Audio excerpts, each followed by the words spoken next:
నా జీవితం ఉన్నంత వరకు ఈ అన్నదాన కార్యక్రమాలు ఆపబోనని కాలువబుగ్గ వద్ద ఉన్న కాశీరెడ్డి నాయన ఆశ్రమ నిర్వాహకులు మంగమ్మ తెలిపారు. ఈ మేరకు ఆమె కార్తీక సోమవారం సందర్భంగా కాశీరెడ్డి నాయన ఆశ్రమం వద్ద నిర్వహించిన అన్నదాన కార్యక్రమం ప్రత్యేక పూజా కార్యక్రమాలలో పాల్గొని మాట్లాడారు.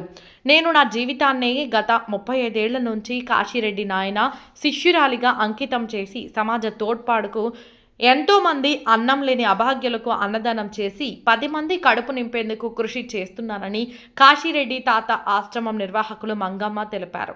గత 30 ఏళ్ల క్రితం నేను నా కుటుంబంతో బహుబంధాలు తెంపుకొని వారి అనుమతితోనే కాశీరెడ్డి నాయన వద్ద శిష్యరికంగా చేరి ఆయన లీలలను ఎన్నో చవి చూశానని ఆమె పేర్కొన్నారు.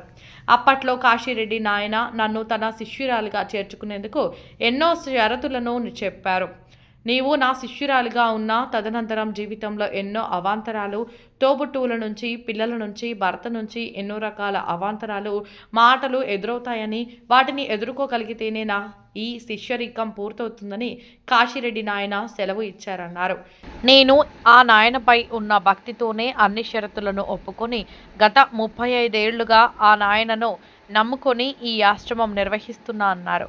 మొదట బేతంచెర్ల నుంచి వచ్చిన నేను ఈ కాల్వబుగ్గ వద్ద స్థలదాత మద్దిలేటి రెడ్డి ఇచ్చిన సహకారంతోనే ఆయన స్థలంలో ఆశ్రమం నెలకొల్పానని ఆమె వివరించారు. అప్పటి నుంచి ప్రతి అభాగ్యునికి అన్నం లేదు అన్నా ప్రతి ఒక్కరికి నేను అన్నదానం చేస్తూ వస్తున్నానని, ఎవరిని ఏ దాతలు చెయ్యి చాచి అడగనని, దాన్ని సమయానికి అవంతటికి అవి నాకు కాశీరెడ్డి నాయన సమకూరుస్తున్నారని ఆమె తెలిపారు. ఇదిలా నిరంతర ప్రక్రియగా నా జీవితం ఉన్నంత వరకు సమాజ అభివృద్ధికి, అభాగ్యుల అన్నదానానికి పాటుపడతానని మంగమ్మ తెలిపారు. ఇంకా మునుముందు దాతల సహకారం ఉంటే ఈ కాశీరెడ్డి నాయన ఆశ్రమాన్ని మరింత విరాజిల్లేటట్టు చేస్తానని ఆమె పేర్కొన్నారు. నాయనమ్మ తిరిగినందుకు ఆయన నన్ను సిరిశైలం కొండలు, మానంది కొండలు అన్ని తిప్పి ఆకల గంగమ్మ అని నంద్యాలలో ఆకల గంగమ్మ అండే 35 ఏళ్ల కిందట మాట ఇది. ఆయన అమ్మడి తిరిగినందుకు నాకు ఆయన ఇచ్చిన ఆశీర్వాదాలతో నా సొంతంగా నా కొడుకు కానీ, నా భర్త కానీ, ఎవరే కానీ నన్ను ఈ ఒక్క మాట అనలేదు. కానీ నా సొంతంగా నేనే నా కాచి వద్దు ఏమొద్దని, వాళ్ళ ఆచి వద్దు ఏమొద్దని నేను వచ్చి నా స్వతంత్రంగా ఒకరి దాత ఇచ్చినాడు స్థలము మద్దిలేటి అని. ఆ దాత ఇచ్చినందుకు ఆ దాత మాట నిలబెట్టాలి కదా నేనని ఎన్ని కష్టాలు వచ్చినా, ఎన్ని బాధలు వచ్చినా, ఎన్ని నిష్ఠూర్లు వచ్చినా నేను అట్లే దొబ్బుకొని పోతా. ఎట్లా వస్తాయో తెలియదు, ఎట్లా పోతాయో తెలియదు.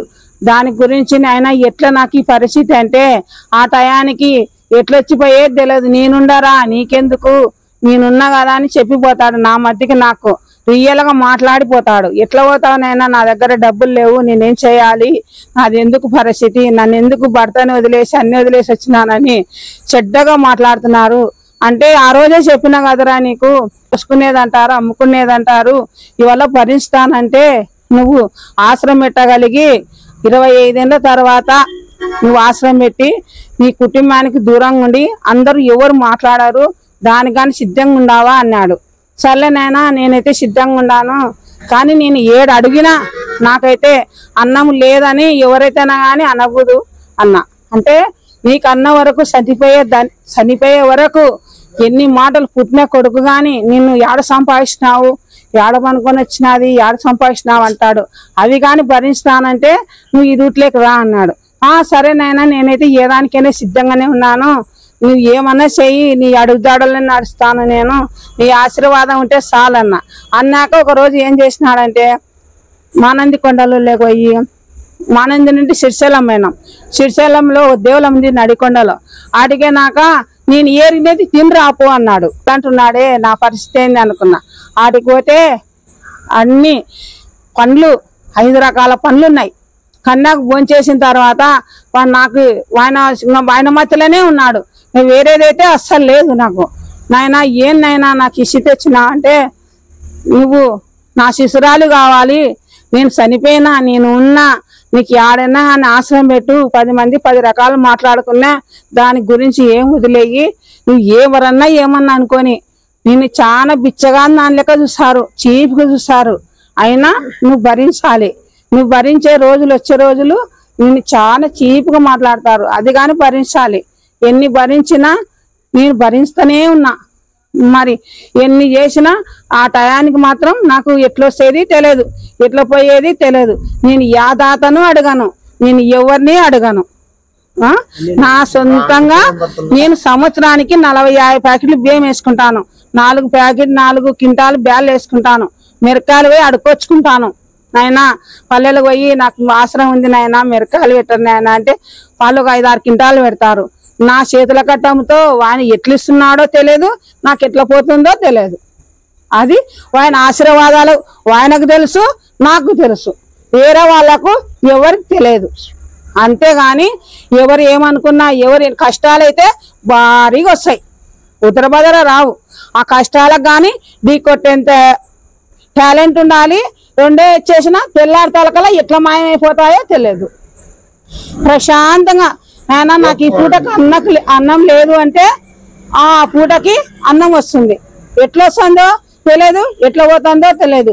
ఒకరోజు ఏం చేసినానంటే కొండలు కూర్చున్నాను, ఎట్లా వస్తుందో బో చూడాలా అని, పరీక్ష చేయాలని పోయి కొండలు కూర్చొని పోయిన సూట్ వేసుకొని కొండలు కూర్చోంటే కొండల గొల్లలు తెచ్చిపెట్టినారు అన్నం. నాకు అమ్మ అన్నం తిందిరా అమ్మ, ఒక్కదాని ఎందుకమ్మా ఈ బద్ద మీద కూర్చున్నావు, నీకేమమ్మా ఇట్లా కూర్చున్నావు, కాసిరెడ్డి దాయనవా నువ్వు రామ్మా అని. అది కానీ ఎన్నాళ్ళు కాని కాల, అంతా నెల కాని కాల. ఎందుకు నాయన నాకు ఆట గిజ్జుడైంది, కాసిరెడ్డి నాయన ఆట నేను ఏదో కొనుక్కొచ్చుకుంటుని, నాకెందుకు ఆ పరిస్థితి ఏంది నాయన అని నేను సావాలనుకున్నాను. నాయన చచ్చిపోతానని కొండలేకపోయింటే నేనుండపోరా, అట్లాంటి ఆటలు ఎన్ని కావాలని వచ్చాయి, నువ్వు దిగిపో ముందు అన్నాడు. నేను దిగొచ్చిన కొంచెంసేపటికే వేరే వాళ్ళు కారు కావాలమ్మా నీకు కారు కొనిస్తాము అన్నారు. నాకు వద్దు నాయన కారు గిరి ఏమొద్దు, నాకు దేవుడు శక్తి ఇచ్చిన రోజు మా నాయన శక్తి ఇచ్చిన రోజు ఆయన కార్లనే తిరుగుతా అన్న. అంతే సున్నాయన నువ్వు ఆయనది కాసిరెడ్డి నాయన ఆశీర్వాదాలతోనే నేను అన్ని బతుకుతున్నా.